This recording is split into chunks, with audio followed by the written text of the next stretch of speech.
आपके ऊपर एक आरोप लगता है, क्योंकि अभी जिक्र हो रहा है कि आप जो हैं वो बहुत ही कट्टरवादी हैं, ये आपके ऊपर आरोप लगता है। मैं आपका एक शेर पढ़ के सुनाता हूं। ना बुजदिल की तरह, ये आपकी एक बाइट है, बल्कि ना बुजदिल की तरह तुम जिंदगी से हार कर मरना। अगर इस पे भी लोग ताली बजा रहे हैं, अगर मरना पड़े तो 4-6 को मार के मरना। अब देखिए, ये किसके लिए है? ये अमन के लिए तो नहीं। मैं आपका सवाल खारिज इसलिए करता हूं कि मेरा सवाल होने तो दीजिए पहले। नहीं, आपने सवाल पूछ लिया। मेरा सवाल ये है, नहीं, मैं आपसे ये पूछ रहा हूं कि ये शेर ये है किसके लिए? सुनिए ना, मैं जब सवाल हो गया, आप मुझ पे आरोप लगा रहे हैं कि मैं कट्टर हूं। मतलब मेरे जैसी साफ सुथरी हिंदुस्तानी भाषा में बात करने वाला एक भी बयान, मैं तो पूरी भाजपा को चैलेंज करता हूं। भाजपा मुझसे और इसलिए परेशान रहती है ना कि वो जिन शब्दों से खेलती है, मैं उन शब्दों वाली जो यूनिवर्सिटी है ना, वहां से पढ़ के आया हूं। वो एक शब्द है बकैती, मैं उस बकैती को बहुत अच्छे से समझता हूं। शायर प्रतीकों के माध्यम से बात करता है। जब शायर कहता है अपनी महबूबा से कि मैं तुम्हारे लिए चांद तारे तोड़ लाऊंगा, तो क्या वो ब्रह्मांड को नष्ट करने की बात कर रहा है? नहीं ना।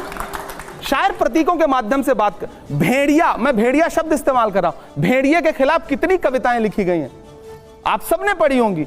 भेड़िया सामने है, उसकी आंखें लाल हैं, उसे तब तक घूरो जब तक वो तुम्हें घूरना बंद ना कर दे। इसमें कट्टरता कहां है? चूंकि भाजपा के कुछ मुख्यमंत्रियों ने इसे ट्वीट कर दिया तो मीडिया ने बताया कि हाँ, कुछ लोगों ने तो इसको भेड़िए के बजाय कुछ और कह के ट्वीट किया। ये कौवा कान ले उड़ा, जो हम अवध क्षेत्र में कहावत सुनते रहे। तो दरअसल भाजपा जिस चीज से खेलती है ना, मंचों से आप शिकार मत बनिए। मुझे एक बात बताइए, मंचों से मरने मारने की जो बात हो रही है, ये किसके लिए हो रही है? कमाल है। मतलब जब आप मंच पे खड़े होकर के ललकार के कहते हैं, मतलब ऐसी ऐसी भाषा, ऐसी ऐसी कविता सुनाऊंगा आपको, तो आपको लगता है कि वो कत्लेआम मचाने की बात कर रहा है शायर। अरे जोश दिला रहा है जनता को। मैं एक मंच पे खड़ा होकर के, सर मैं बड़ी मजे की बात बताऊं, मैं एक कार्यक्रम में गया कोलकाता में, मैंने वहां पर शिक्षा को लेकर के लंबी बातचीत की। मैं अपने हर कार्यक्रम में यह काम करता हूं। मेरा एक शेर है कि इस तरह हौसले आजमाया करो, मुश्किलें देखकर मुस्कुराया करो, दो निवाले भले कम ही खाया करो, अपने बच्चों को लेकिन पढ़ाया करो।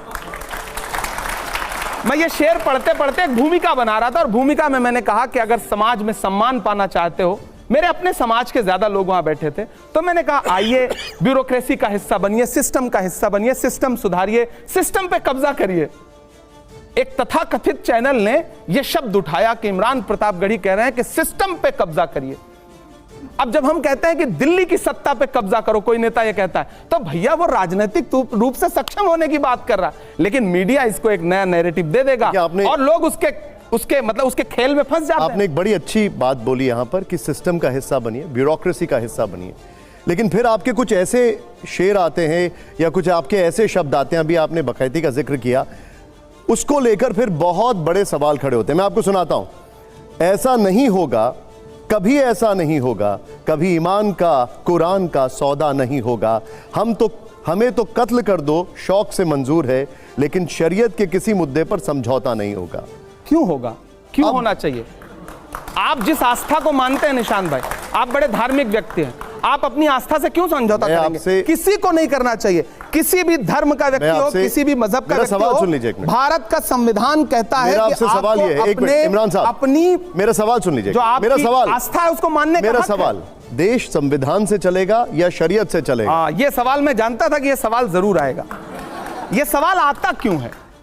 दरअसल ये एक खेल है जिस खेल में मीडिया खास तौर से किसी मुस्लिम राजनेता को उलझाने की कोशिश करता है। संविधान कहता है कि आपको फ्रीडम है अपनी आस्था के अनुसार धर्म चुनने का, आप जिस धर्म को मानते हैं उसका सम्मान करने का। इस्लाम धर्म कहता है जिस देश में रहते हो उससे मोहब्बत तुम्हारे ईमान का हिस्सा है। यह सवाल क्यों आता है कि आपको देश ज्यादा पसंद है या इस्लाम पसंद है, या देश ज्यादा पसंद है? संविधान तो धर्म के आधार पर नहीं कहता है। अगर कोई मुझे पूछे कि आपके वालिद आपको लिखा है धर्मनिरपेक्षता के बारे में, आपकी मां आपको नहीं, संविधान में धर्मनिरपेक्षता लिखा है, तो धर्मनिरपेक्ष आप मेरे सामने अभी पूजा करिए, भजन गाइए, मैं आपका सम्मान करूंगा। मैं नमाज पढ़ूं, मैं कुरान की आयत पढ़ूं, आप मेरा सम्मान करिए। धर्मनिरपेक्षता का मतलब यह है, धर्मनिरपेक्षता का मतलब यह नहीं है, गलत तरीके से व्याख्यायित किया गया। सेकुलरिज्म का मतलब यह नहीं कि आप मेरा धर्म मानने लगे, मैं आपका धर्म मानने लगूं। हम दोनों एक दूसरे के धर्म का सम्मान करें, यह है सेकुलरिज्म। अमित शाह जी ने भी सदन के अंदर बोला, बीजेपी कहती है कि शरीयत को मानना है तो पूरा माना जाए, मुसलमान सेविंग्स अकाउंट ना खोलें, लोन ना लें, बैंक में नौकरी ना करें। वो कहते हैं कि शरीयत के क्रिमिनल लॉ को भी माने, चोरी करने पर हाथ काट दें, बलात्कार पर सिर कलम कर दें। गृह मंत्री महोदय से कहना चाहता हूं कि आप संविधान को मानते हैं तो पूरा माने, आधा अधूरा मत माने। देश के मुसलमानों को भी संवैधानिक तरीके से अपना नागरिक मान के प्रधानमंत्री और गृह मंत्री कैसे आपने सवाल के जवाब में सवाल दे दिया। क्यों नहीं करूंगा सवाल के जवाब में। लेकिन अगर ये फैक्ट है तो इसके बारे में क्या कहेंगे? मेरा सवाल है कि क्या देश का प्रधानमंत्री एक धर्म का होता है या सबका होता है? देश का गृह मंत्री एक धर्म का होता है या सबका होता है? राज्य का मुख्यमंत्री एक धर्म का होता है या सबका होता है? आपको प्रधानमंत्री जी, गृह मंत्री जी, कुछ राज्यों के मुख्यमंत्री सब धर्मों के लगते हैं, सब धर्मों के लिए समानता की बात करते हैं। मेरा सवाल है, करते हैं? देखिए ये बात वो एक मिनट इमरान साहब, एक साहब, कभी उनसे पलट के पूछते हैं आप, गृह मंत्री जी से पूछते हैं कि जब आप खड़े होकर के आपका एक मुख्यमंत्री असम का जिस तरह की, लेकिन वो ये भी पूछते हैं कि पर्सनल लॉ सिर्फ मुसलमानों का क्यों? नहीं, हम कह रहे हैं वो उन्हीं, हिंदू कोड बिल नहीं है इस देश में सिखों के लिए अलग से, लेकिन उसके लिए कहा जाता है कि कांग्रेस ने उसको ऐसा बनाया कि उसमें कोई भी स्पेशल अधिकार नहीं मिलता। मीठा मीठा गप, कड़वा कड़वा थू, कुछ भी हो आप बाकी जाके कांग्रेस पे यार, क्योंकि आपको मुसलमानों के कंधे पे बंदूक रख के वोट मांगना है, इसलिए आपको मुसलमानों को टारगेट करना है। मुझे पता है आप मस्जिदों के नीचे भगवान नहीं ढूंढ रहे हैं, आप वोट बैंक ढूंढ रहे हैं, इसलिए आपको बुरा कहना है। ठीक है, कहिए, धीरे धीरे जनता समझदार होगी। और जब देखिए सच बात है, मोहब्बत की सदाएं देना और मोहब्बत के लिए लोगों को एकजुट करना थोड़ा मुश्किल काम है।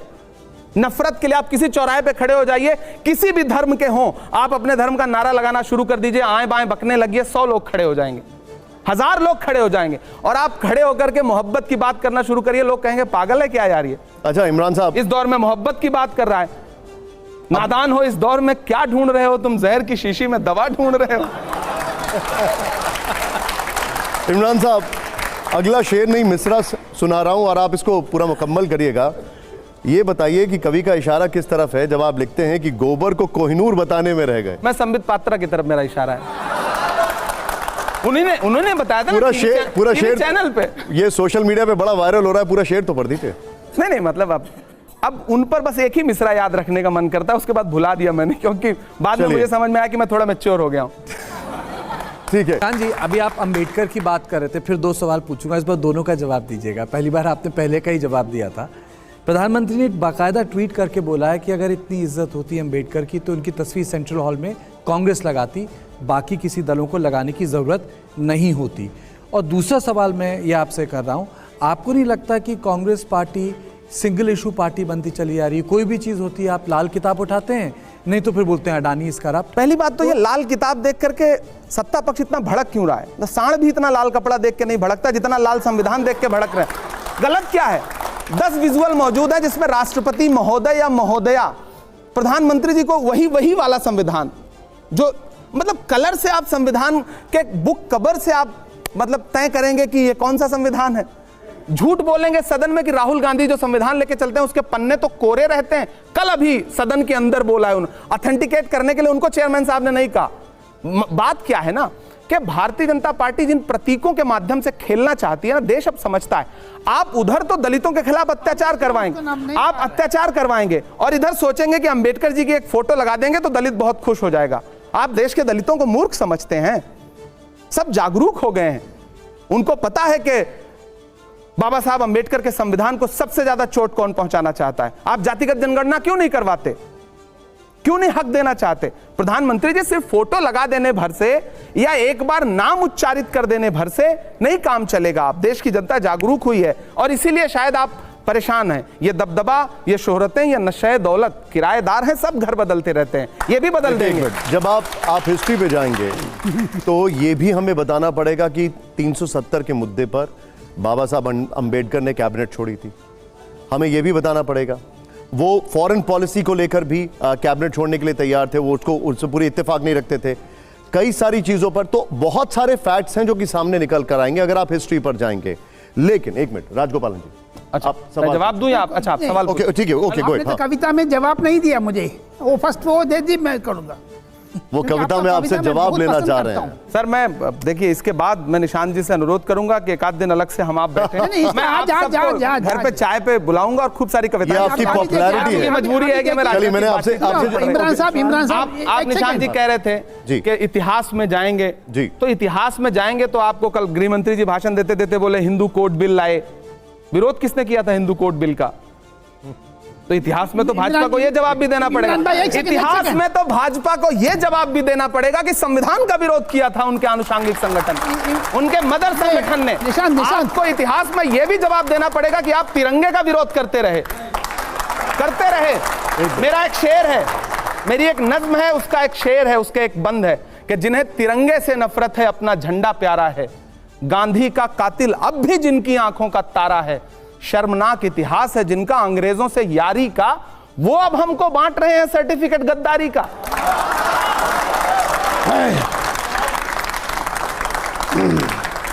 इमरान जी, बहुत अच्छे अंदाज में आपने वर्तमान सत्ता की बखिया उधेड़ी है और समाज की जो समस्याएं हैं।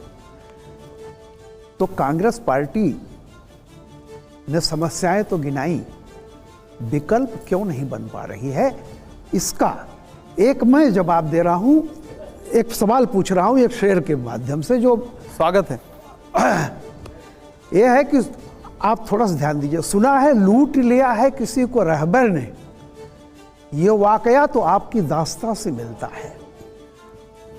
इसलिए कि शरद पवार से लेकर के ममता बनर्जी, और अभी आप कह रहे थे कि नई संसद क्यों बनाई, कल ही उमर अब्दुल्ला ने कहा है कि बहुत अच्छा काम किया है नई संसद बना के मोदी ने, ये अखबारों में भी आया है।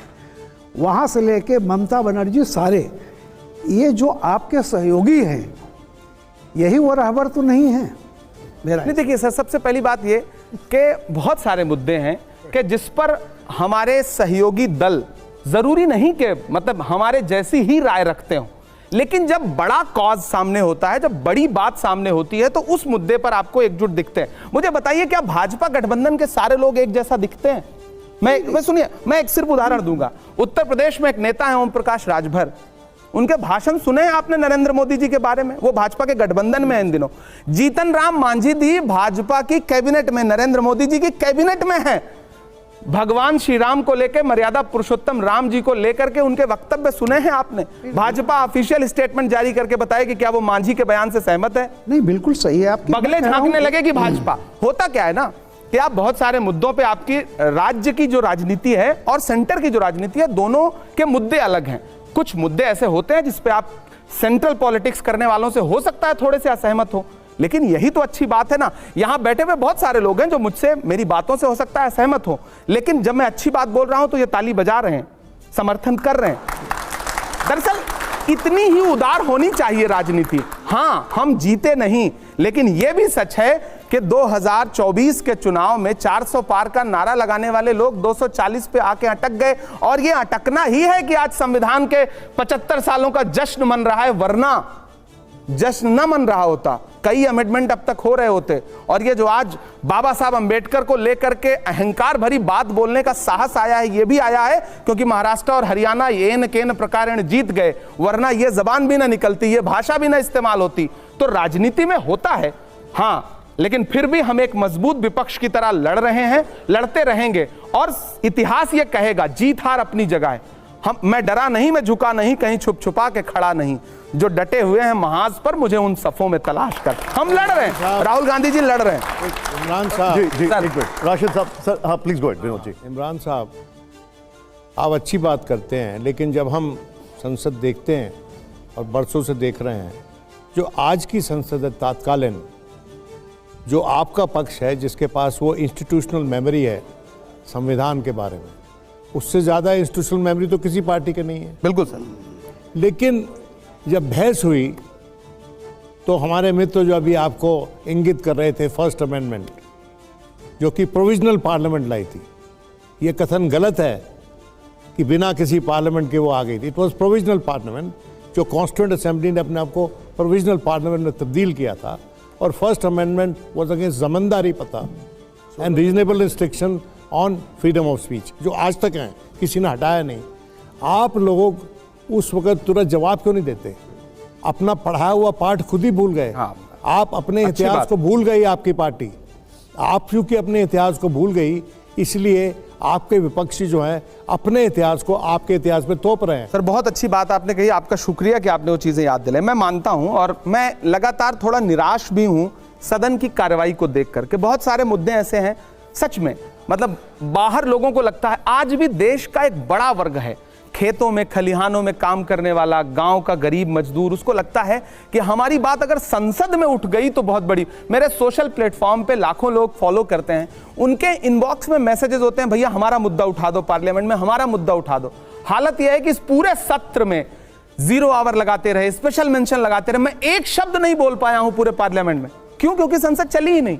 जब संसदीय मर्यादा और संसदीय लोकतंत्र को मतलब एकदम से मिसमार किया जा रहा हो तो हां, बाहर हम जवाब नहीं दे पा रहे हैं कि हम बोल क्यों नहीं रहे। सच्चाई यह है कि कहा गया है, सुना गया है, कोई न बोले, ज़बां दराजों को मशवरा है, कोई न बोले, अजीब लुकनत पसंद हाकिम से वास्ता है, जो चाहता है, जो सोचता है, कोई न बोले। उन्हें आवाजें पसंद ही नहीं है, उसके लिए वो हर हथकंडा अपनाते हैं कि आप बोल ना पाएं।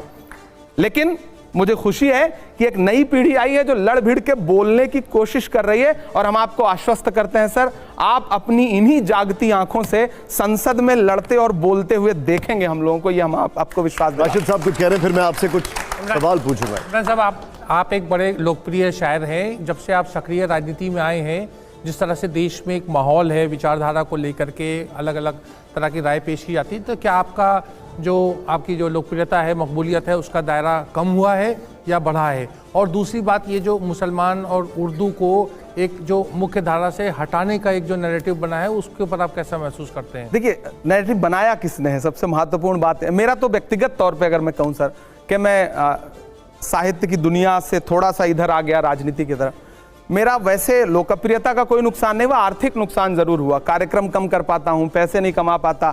जो as a member of parliament तनख्वाह मिलती है, उससे सच में बात यह है कि आपके साथ जो पूरा हुजूम रहता है उसके खर्चे नहीं चल सकते, उसको चाय आप सही से नहीं पिला सकते, सच्चाई है। लेकिन ठीक है, यह भी एक दौर होता है सर, आपको करना पड़ता है। मैं कोशिश करता हूं कि कुछ कार्यक्रम बीच में कर लूं ताकि घर चल सके। अभी चूंकि अकेला हूं, शादीशुदा नहीं हूं, तो घर चलाने में भी ज्यादा मतलब पैसों की जरूरत नहीं पड़ती, भविष्य में और सोचना पड़ेगा।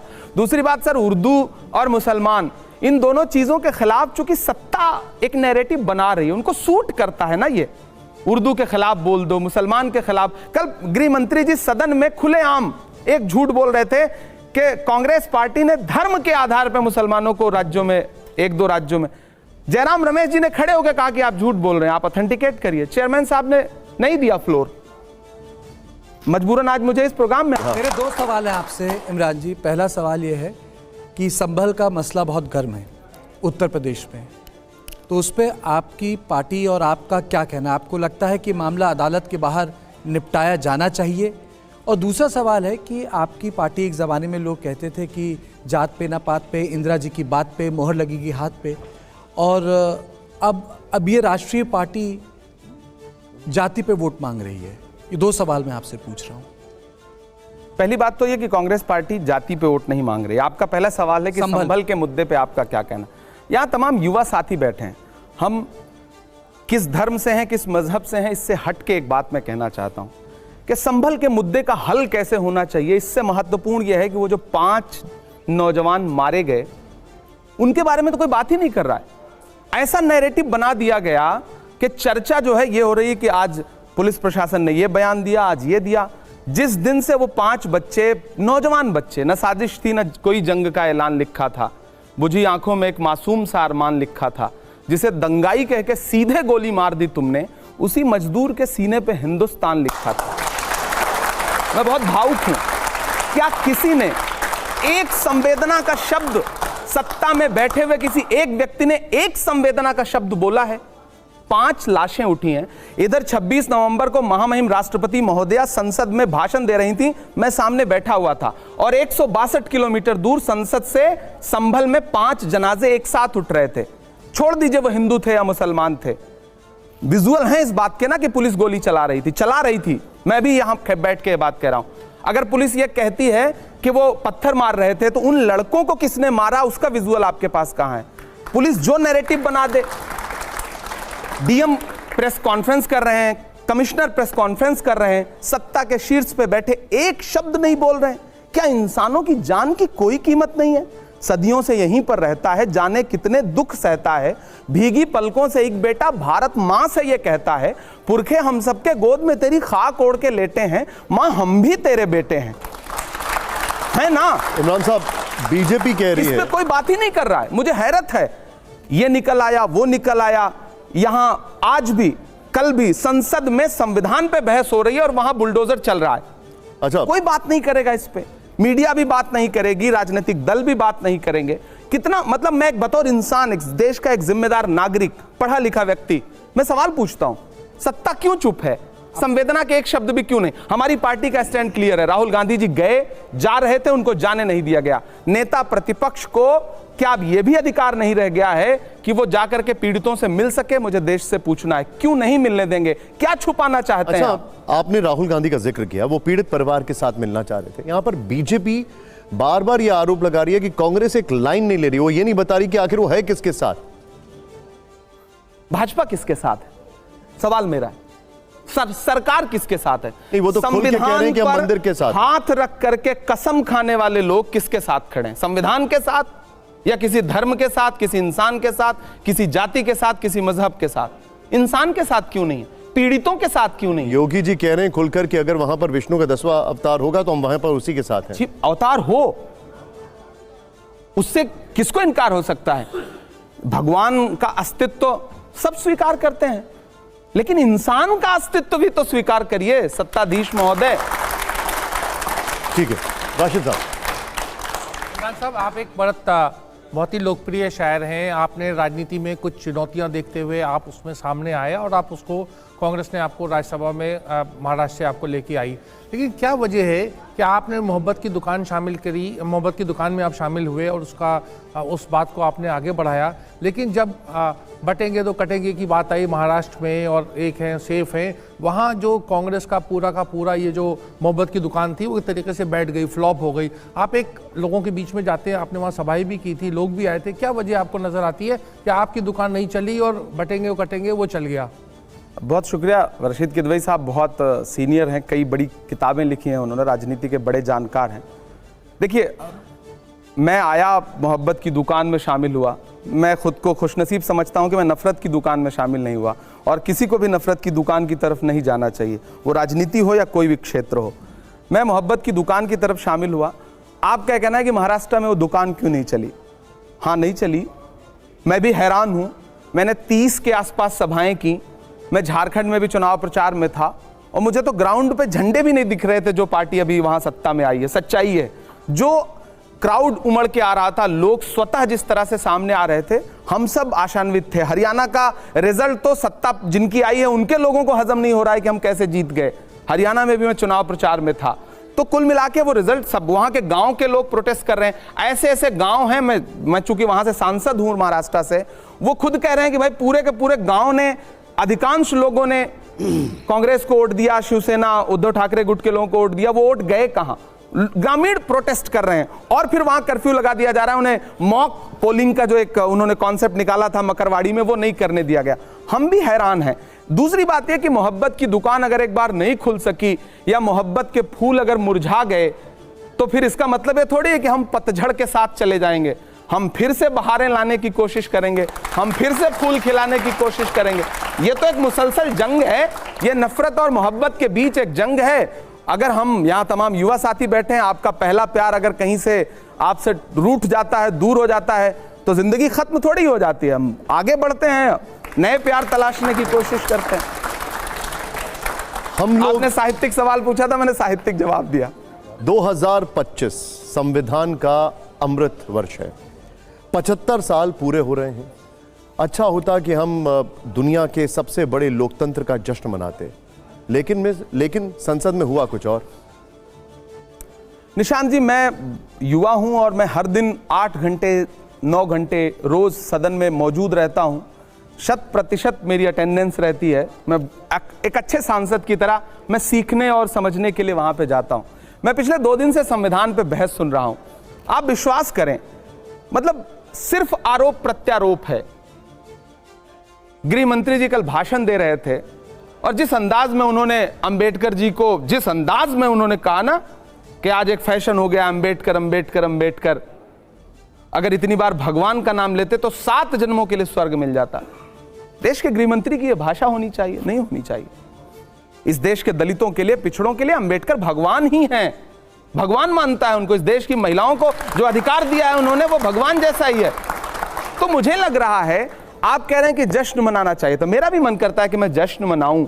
मेरा भी मन करता। 75 वर्ष हम लेके आए थे संविधान को, कांग्रेस पार्टी संविधान लेके आई थी। आप अंदाजा लगाइए कि पंडित नेहरू को 1947 में जो देश मिला था, वहां से उठा करके देश को कहां लेकर के आए। आज आप उन पुरखों को कोसते हैं। एक मिनट, क्या ये अच्छा है? थोड़ा आपको बीच में रोक रहा हूं। इमरान जी, इसके आगे एक मिनट, इसके आगे उन्होंने जो कहा गृह मंत्री ने, सिर्फ उन्हीं का मतलब असेंबली में इसके आगे, बिल्कुल सारे लोग, तो मैं सबका जिक्र कर रहा हूं।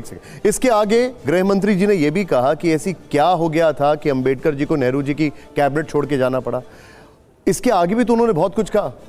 वो चीजें इग्नोर हो जाती हैं और खाली इस चीज को पकड़ लिया जाता है। सिर्फ आरोप प्रत्यारोप के अलावा क्या उन्होंने एक बार भी प्रशंसा की नेहरू जी की? क्या एक बार भी प्रशंसा की उन्होंने मौलाना आजाद की? क्या एक बार भी उन्होंने प्रशंसा की महात्मा गांधी की? क्या एक बार भी प्रशंसा की स्वतंत्रता संग्राम से जुड़े हुए लोगों की? उन्होंने खुलकर कहा कि उनको सभी को एक साथ देखना चाहिए, अंबेडकर जी को किसी एक दल की तरह नहीं देखना चाहिए। सिर्फ अंबेडकर जी, देखिए जब भाजपा नारा महापुरुषों का भाजपा एकता का नारा लगाती है, तो उसमें क्या उसके जो एकता का नारा है उसमें अल्पसंख्यक हैं कहीं? मेरा सवाल है। और जब अल्पसंख्यकों की बात होती है तो मैं तो सरकार से पूछना चाहता हूं कि आपको रतन टाटा नहीं चाहिए? एक मिनट, उनका ये कहना है। मेरा ये पूरा कर लेने दें। क्या भाजपा को अगर सिर्फ बहुसंख्यक वाली बात करनी है तो क्या उन्हें रतन टाटा नहीं चाहिए? क्या उन्हें कलाम साहब नहीं चाहिए? क्या उन्हें जॉर्ज फर्नांडिस नहीं चाहिए? क्या उन्हें होमी जहांगीर भाभा नहीं चाहिए? कलाम साहब का नाम किसने प्रपोज किया था? नहीं, कलाम साहब का नाम किसने कलाम साहब भी उसी समुदाय से आते हैं जिनको लेकर के आप जो भाषण देते हैं। कलाम साहब का नाम किसने प्रपोज किया था? हम अब एक मिनट आगे, एक मिनट जी। क्या नरसिम्हा राव मदन मोहन मालवीय को भारत रत्न नहीं मिला?